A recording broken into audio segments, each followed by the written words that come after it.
అగో నిన్నే ఎట్లున్నావు? మంచిగా ఉన్నావా? నమస్కారం మిత్రులందరికీ.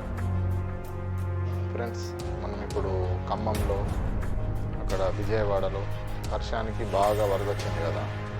మనం వరద వస్తుంది, వరద వచ్చినప్పుడు ఏమంటాం, ప్రతి సంవత్సరం నేను ఒక 5 సంవత్సరాలు నేర్చుకుంటున్నాను సామాన్లు ఒక వరద ఈసారి బాగా వర్షం పడ్డది అని అంటారు.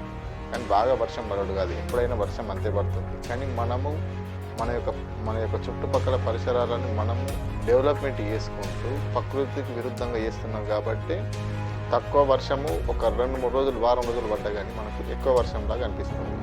ఎక్కువ వర్షంలాగా అనిపించింది రోడ్ల పైన మొత్తం వాటర్ పోయేసరికి మనకు ఎక్కువ అనిపిస్తుంది. కానీ ఏం కూడా ఎక్కువ లేదు. ఎండ అయిన గంతే ఉన్నది, వర్షమైన గంతే ఉన్నది. ఎప్పుడు ఒకసారి పడనప్పుడు పడది, కానీ మ్యాక్సిమం అయితే పడ్డది వర్షము గంతే. ఒకప్పుడు కూడా పడ్డది, 10 ఏళ్ళ కింద కూడా వర్షం పడ్డది. కానీ అప్పుడు మనకు రోడ్లు లేవు, సీసీ రోడ్లు కానీ మన ఇక్కడ రోడ్డు దగ్గర దాకా కాంపౌండ్లు లేవు.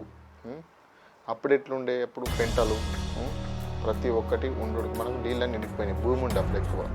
ఇప్పుడు భూమికి మొత్తం రోడ్డు ఉన్నది కాబట్టి మొత్తం భూమి అంతా కొలాప్స్ చేసి రోడ్లు వేసేది కాబట్టి వరద మొత్తం రోడ్లపైకి వచ్చి ఉండదు మనకు ఎక్కువ అనిపిస్తుంది. అంతే తప్ప అంతకుమించి ఏం లేదు. మన ప్రకృతిని కాపాడితే అది మనం కాపాడుతుంది అంతే, అంతకుమించి ఏం లేదు అని నా యొక్క ఉద్దేశము. లేదా తప్పు ఉన్నదా రైట్ ఉన్నదా మీరు దాన్ని కామెంట్ రూపంలో చెప్పచ్చు. ఓకేనా? Thank you friends.